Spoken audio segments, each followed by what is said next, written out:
الحمد للہ رب العالمین والعاقبۃ للمتقین والصلاۃ والسلام علی سید الانبیاء والمرسلین اما بعد فاعوذ باللہ من الشیطان الرجیم بسم اللہ الرحمن الرحیم الصلاۃ والسلام علیک یا سیدی یا رسول اللہ وعلی آلک واصحابک یا سیدی یا حبیب اللہ الصلاۃ والسلام علیک یا سیدی یا نبی اللہ وعلی آلک واصحابک یا سیدی یا نور اللہ ان اللہ وملائکتہ یصلون علی النبی یا ایہا الذین آمنوا صلوا علیہ وسلموا تسلیما کثیرا کثیرا اللہم صلی علی سیدنا ومولانا محمد واصحاب سیدنا و مولانا محمد وبارک وسلم وصلی علیہ جزا اللہ عنا محمد ما هو اہلہ۔ تمام تعریفیں اللہ رب العزت کی ذات پاک کے لیے اور ہر طرح کا درود پاک نبی مکرم نور مجسم سرور کائنات تاجدار مدینہ صلی اللہ تعالی علیہ وآلہ وسلم کی ذات مقدسہ کے لیے۔ میرے عزیز دوستوں، بھائیوں، بہنوں، اللہ رب العزت نے ہمیں یہ توفیق بخشی کہ ہم اپنی ریگولر نورانی محفل میں پیارے آقا صلی اللہ تعالی علیہ وآلہ وسلم پر درود و شریف کا نذرانہ پیش کرتے رہیں اور اس طرح کے گجرے ہر لمحہ پیارے آقا صلی اللہ تعالی علیہ وسلم کے حضور ہم لاتعداد مرتبہ پیش کرتے ہی رہیں کہ اس وقت تک کہ ہماری آخری سانس بھی اسی مقصد کے لیے چل رہی ہو کہ یاد الہی ہو اور درود پاک نبی پاک صلی اللہ تعالی علیہ وسلم کے لیے پڑھ رہے ہوں، کیونکہ اللہ کی ذات پاک تمام ملائکہ پیارے آقا صلی اللہ تعالی علیہ وسلم پر ہر وقت ہر لمحہ درود پاک پڑھتے رہتے ہیں، اور ہمیں بھی ایسا کرنا چاہیے۔ وہ اس لیے کہ ہم تو ہیں ہی امت محمدی، اور ہمارے لیے تو زیادہ فرض ہے یہ چیز۔ ابھی صوفی حارث اسلم نے بہت ہی پیارے انداز میں فرض اور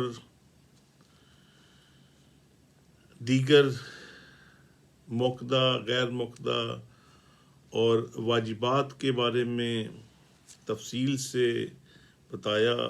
بہت ہی اچھا، اللہ رب العزت ہمیں سن کر عمل کی توفیق عطا فرمائے۔ تو ایک اتفاق ہے کہ میں نے جو آج کا جو بیان ہے وہ سلیکٹ کیا ہے، وہ بھی کچھ اسی سے ملتا جلتا ہی ہے، جو کہ آگے آتے ساتھ ساتھ آپ اس کی ایک ایک چیز سے الگ الگ طریقے سے فائدہ اٹھائیں گے، اور ہر معنی کو غور سے سنیے اور اس پہ غور اپنا جو ذہن اس کے اوپر لگائیے، کیونکہ یہ بات ہوگی اس آج کے بیان میں حضرت موسیٰ علیہ السلام، اور جس میں نماز کا بہت امپورٹنٹ ذکر ہے۔ اللہ رب العزت ارشاد فرماتا ہے وَأَنَا اخْتَرْتُكَ فَاسْتَمِعْ لِمَا يُوحَىٰ۔ اللہ فرما رہا ہے اور میں نے تجھے پسند کیا، تو اب اسے غور سے سن جو وحی کی جاتی ہے۔ یہاں پر اللہ رب العزت حضرت موسیٰ علیہ السلام سے ارشاد فرما رہا ہے وَأَنَا اخْتَرْتُكَ، اور میں نے تجھے پسند کیا، یعنی اللہ رب العزت نے حضرت موسیٰ علیہ السلام کو پسند کیا۔ اور یہاں ایک باریک سی چیز ہے، وہ یہ کہ جتنے بھی انبیاء علیہ السلام آئے 1,24,000 کم و بیش مور لیس انبیاء علیہ السلام آئے، اور ہر نبی کو اللہ رب العزت نے نبوت عطا کرنے سے پہلے کچھ نہ کچھ اس کو آزمائشوں میں ڈالا ضرور، اور اس کے بعد اللہ رب العزت نے جب یہ آیہ مبارکہ اتاری وَأَنَا اخْتَرْتُكَ فَاسْتَمِعْ لِمَا يُوحَىٰ، کہ میں نے تجھے پسند کیا اور تو اسے غور سے سن جو میں وہی تیری طرف بھیجتا ہوں. کہ اللہ فرماتا ہے کہ میں نے تیری قوم میں سے تجھے نبوت و رسالت کے لیے پسند کر لیا اور تجھے اپنے ساتھ کلام کرنے کے لیے شرف سے مشرف فرمایا. یعنی حضرت موسیٰ علیہ السلام کلیم اللہ ہے، اللہ سے باتیں کرنے والے ہیں. تو اب اسے غور سے سن جو تیری طرف میری وحی کی جاتی ہے. میں نے تجھے لوگوں پر منتخب کیا اور تو شکر گزار ہو جا میرا. اور یہاں یہ بات قابل غور ہے اور قابل ذکر بھی ہے کہ یہاں حضرت موسیٰ علیہ السلام نے ایک ندا سنی. اس کیفیت کے بارے میں ایک قول یہ ہے کہ آپ علیہ السلام نے یہ ندا اپنے بدن کے ہر جز سے سنی، اپنی آنکھ سے سنی، اپنے کان سے سنی، اپنے ہاتھوں کی انگلیوں سے سنی، پورے جسم کے ایک ایک جز سے یہ ندا سنی. وہ کیا تھی کہ اللہ رب العزت انہیں کہہ رہا ہے کہ پورا جسم تیرا اقصد کان بن گیا، تیرا پورا جسم مبارک نا وہ کان بن گیا ہے. اور اللہ رب العزت نے حضرت موسیٰ علیہ السلام سے ارشاد فرمایا انانی انا اللہ لا الہ الا انا فاعبدنی واقیم الصلاۃ لذکری. اللہ ارشاد فرماتا ہے بے شک میں ہی اللہ ہوں، میرے سوا اور کوئی معبود نہیں، تو میری عبادت اور میری یاد کے لیے نماز قائم کر. میرے عزیز دوستو، بھائیوں بہنوں، جیسا کہ پہلے میری اسپیچ سے پہلے صوفی حارث نے نماز کے بارے میں بتا دیا کہ یہ ایک ایسا فرض ہے کہ اگر آپ اس فرض سے آپ ڈینائی کریں گے، آپ اس فرض کو بھول جائیں گے، اس فرض سے انکار کریں گے، تو پھر اس کا کیا ہوگا؟ معاذ اللہ، ہم مسلمان نہیں. ہمیں اپنے دین کی فکر کرنی ہوگی. یہ ایک ایسا نازک مرحلہ ہے کہ ہم لوگوں نے اس وقت آپ دیکھ لیں کہ پوری دنیا میں کتنے ملین بلینز کے حساب سے مسلمان ہیں، دنیا کے ہر کونے میں ہیں، اور ان میں سے آپ دیکھ لیجئے کہ کتنے پرسنٹ نماز پڑھتے ہیں، اور کتنے پرسنٹ جو نماز پڑھتے ہیں وہ کس کے لیے پڑھتے ہیں اور کس کو دکھانے کے لیے پڑھتے ہیں. یہ ہمارا سب سے بڑا کوسچن ہے آج کا. اور یہ کہ اللہ رب العزت نے اپنے نبیوں کو، اپنے پیغمبروں کو یہ بتا دیا کہ نماز قائم کرو. اگر تم مجھے یاد کرنا چاہتے ہو تو نماز پڑھو، نماز قائم کرو. اگر تم مجھ سے بات کرنا چاہتے ہو تو قرآن پاک کی تلاوت کرو. اب اللہ رب العزت نے اپنے تمام انبیاء سے بتا دیا کہ میں نے تمہیں نبوت اور رسالت دی. ٹھیک ہے، اللہ رب العزت انبیاء کے متعلق فرماتا ہے کہ نبی اور رسول جب توحید کو مانیں گے، جب اللہ کو مانیں گے، تو اس کے بعد ان کا سب سے پہلا فرض کیا ہوگا کہ نماز پڑھیں گے. نبی کے لیے، نبی اور رسول کے لیے یہ دو چیزیں ضروری ہیں. سب سے پہلے توحید کی اللہ ایک ہے، اللہ واحد ہے اور کوئی نہیں. اور اس کے بعد کیا ہے؟ اس کے بعد کسی رسول یا کسی نبی کے لیے نہیں، صرف نبی اور رسولوں کے لیے یہ بات کہی گئی ہے کہ تم سب سے پہلے اللہ پر کامل یقین کرو اور اس کے بعد اس کے لیے نماز پڑھو.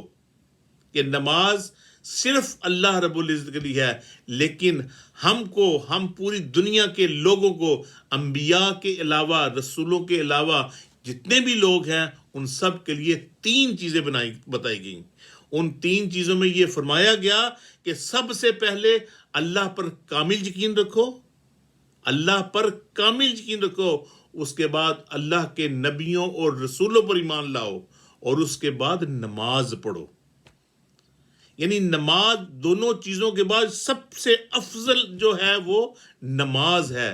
نماز کے متعلق سب سے پہلا سوال کیا جائے گا، اور سب سے پہلا سوال نماز کے متعلق ہوگا۔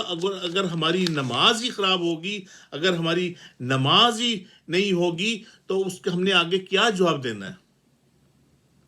تو میرے عزیز دوستو، بھائیوں، نماز نماز نماز، نبیوں کے لیے اور رسولوں کے لیے توحید اور نماز افضل ہے۔ یعنی اللہ رب العزت کو ایک ماننا، اس کے ساتھ کسی کو شریک نہ ٹھہرانا، اور اس کے بعد نماز افضل ہے۔ یہ انبیاء اور رسولوں کے لیے ہے، اور انسانوں کے لیے توحید، رسالت اور نماز افضل رکن ہے۔ توحید، رسالت اور نماز افضل رکن ہے۔ یہ غور سے سن لیجئے کہ ہم انسانوں کے لیے، جتنے بھی دنیا میں انسان موجود ہیں، ان کے لیے سب سے پہلا کام اللہ پر یقین رکھنا، اب تمام اللہ کے رسولوں پر ایمان لانا، اور اس کے بعد نماز قائم کرنا، کیونکہ نماز سب سے افضل رکن ہے۔ کیونکہ 5 پلر ہیں، 5 پلر میں سے جو 3 جو پہلے ہیں، سب سے پہلے یہی ہیں کہ اللہ پر یقین کرو اور رسولوں پر یقین کرو، اس کی کتابوں پر ایمان لاؤ، اور اس کی نماز جو قائم کی گئی، نماز کے بعد جو حج آتا ہے، زکوٰۃ جاتی ہے، وہ اس کو بعد میں رکھا گیا اللہ رب العزت نے۔ حج کو آخر میں کیوں رکھا گیا؟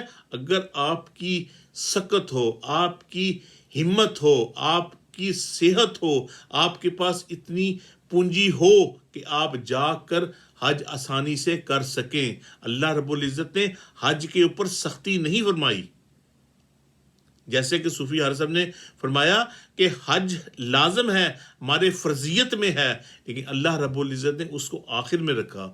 وہ اس لیے رکھا کہ اگر آپ کے پاس توفیق نہیں ہے، آپ کے پاس اتنی انکم نہیں ہے، آپ کے پاس اتنا سرمایہ نہیں ہے، آپ کی صحت ٹھیک نہیں ہے، تو اللہ رب العزت اس وقت آپ کو چھوٹ دی ہے، لیکن فرمایا پھر بھی یہی ہے کہ جب تمہارے پاس تمہاری صحت بھی آ جائے، تمہارے پاس دولت بھی ہو، اور تم آسانی سے سفر بھی کر سکتے ہو، تو پھر حج تم پر لازم ہے۔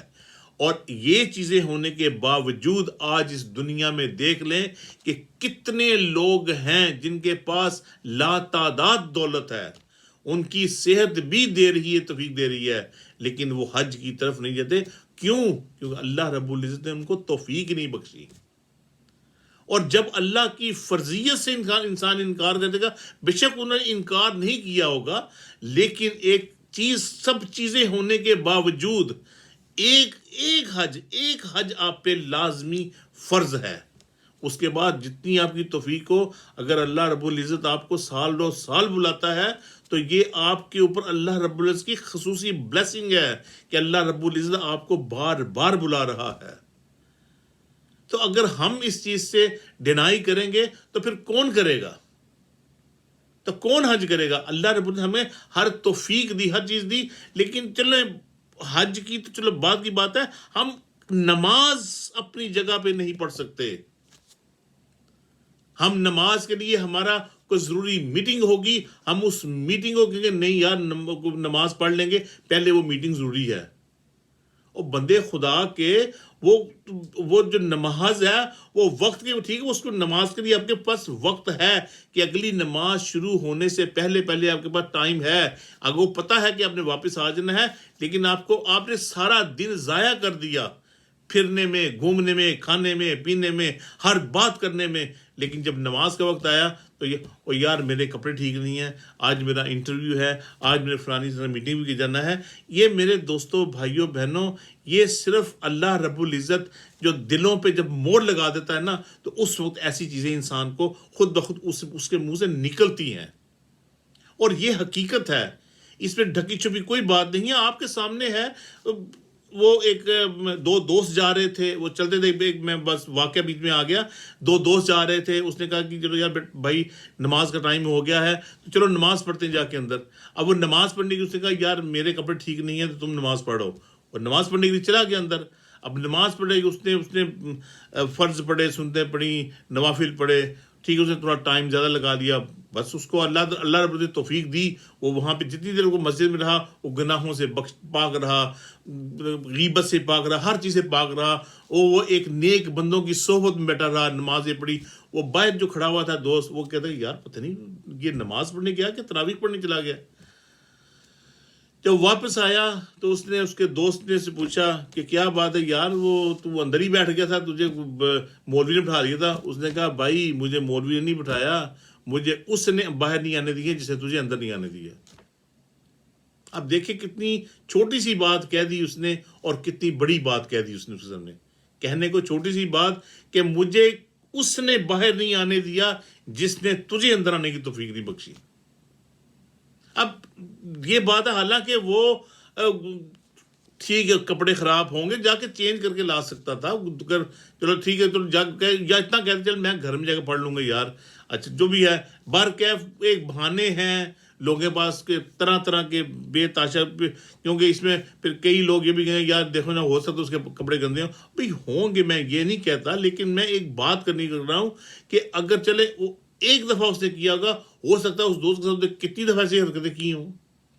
اور تو ہر دفعہ تو ایسی بات ہی نہ ہو سکتی. انسان اللہ رب العزت نے ہمیں عقل دی ہے، شعور دیا ہے، ہم اس کو عمل کر سکتے ہیں. ہم پڑھے لکھے ہیں، کوئی یار جنگلی تو نہیں ہے نا یار کہ ہر وقت ہم اپنے کپڑوں کو ناپاک ہی کرتے رہیں گے. ہو گیا کچھ ایک دفعہ ہو جاتا ہے، یہ کوئی ایسی بڑی بات نہیں ہے.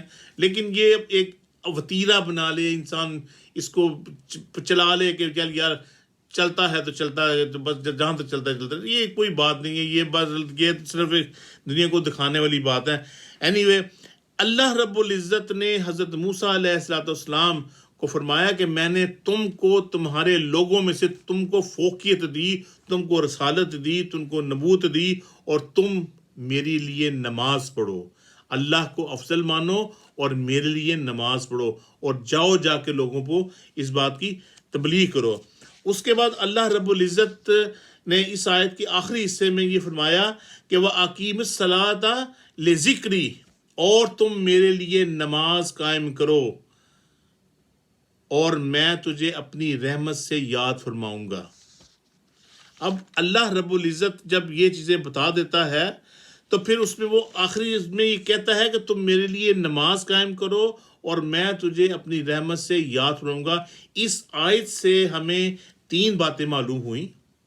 نمبر 1، ایمان کے بعد سب سے اہم فریضہ نماز.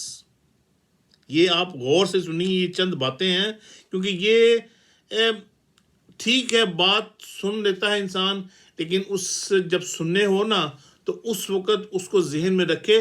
تو پھر یہ اپنی یادداشت تیز کرنے کے لیے نا اس میں ایک چیز اور میں ایڈ کر دوں کہ یہ بات آپ اپنی فیملی میں، آپ اپنے بچوں کے ساتھ اور اپنے دوستوں کے ساتھ یہ بات دہرائیں کہ میں نے یہ بیان سنا ہے، اس میں یہ باتیں اچھی ہیں.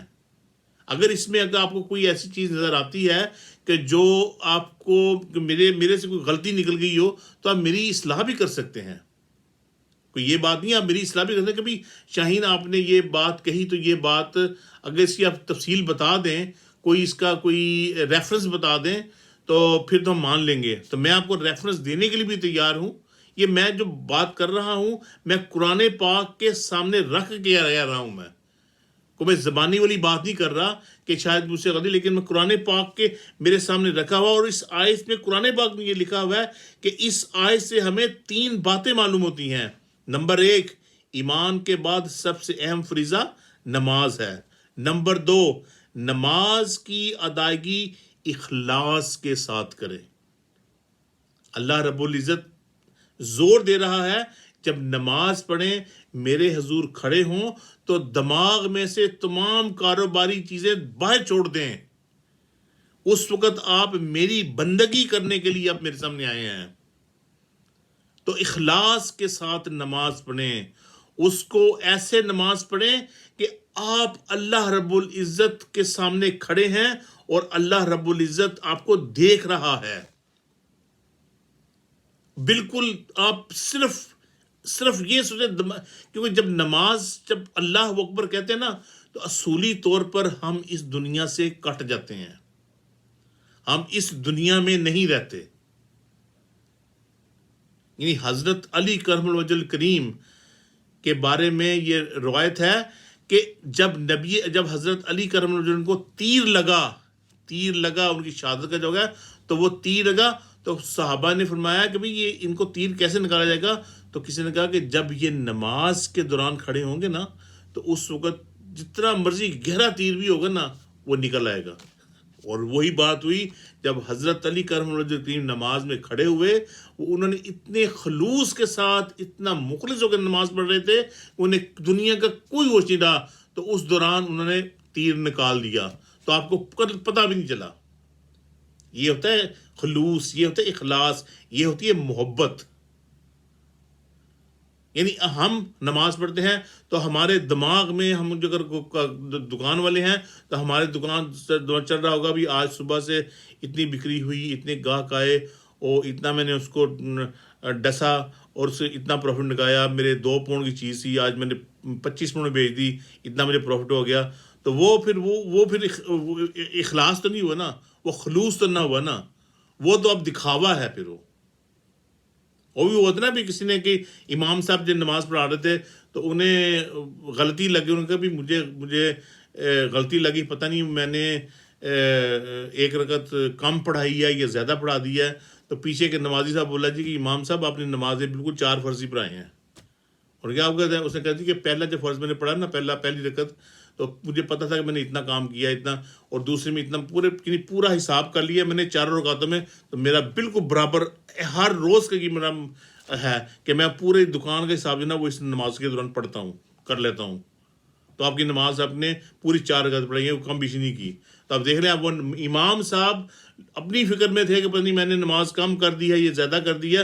تو جو مقتدی ہے وہ اپنا حساب لگا ہوا تھا کہ میں نے اس بزنس میں اتنا پیسہ لگا لیا ہے یا بنا رہا ہوں، یہ کیا ہو رہا ہے. تو اللہ رب العزت قرآن پاک میں ارشاد فرماتا ہے کہ نماز کے بعد سب سے اہم فریضہ، ایمان کے بعد سب سے اہم فریضہ نماز ہے، اور نماز کی ادائیگی اخلاص کے ساتھ کرو اور اللہ تعالیٰ کی رضا حاصل کرنے کے لیے اور اللہ تعالیٰ کو یاد کرنے کے لیے، نہ کہ لوگوں کو دکھانے کے لیے. اور نمبر 3 پہ فرماتا ہے نماز ادا کرنے والے بندے کو اللہ رب العزت اپنی رحمت کے ساتھ یاد فرماتا ہے. جب آپ اللہ رب العزت کے لیے نماز پڑھیں گے، اللہ رب العزت کی رضا کے لیے نماز پڑھیں گے، تو اللہ رب العزت اپنی رحمت کے ساتھ اس بندے کو یاد فرماتا ہے. اور یہی سب کچھ ہے. اللہ رب العزت ہمیں یہ سن کر پڑھنے کی توفیق عطا فرمائے. تو اس میں ایک بات اور ذہن میں رکھ لیں کہ اللہ کو یاد کے لیے، اللہ کی یاد کے لیے نماز پڑھو. اللہ کا یہ حق ہے، اور یاد صرف نماز ہے. اللہ کا یہ حق ہے. کیا حق ہے؟ اللہ کا حق ہے نماز.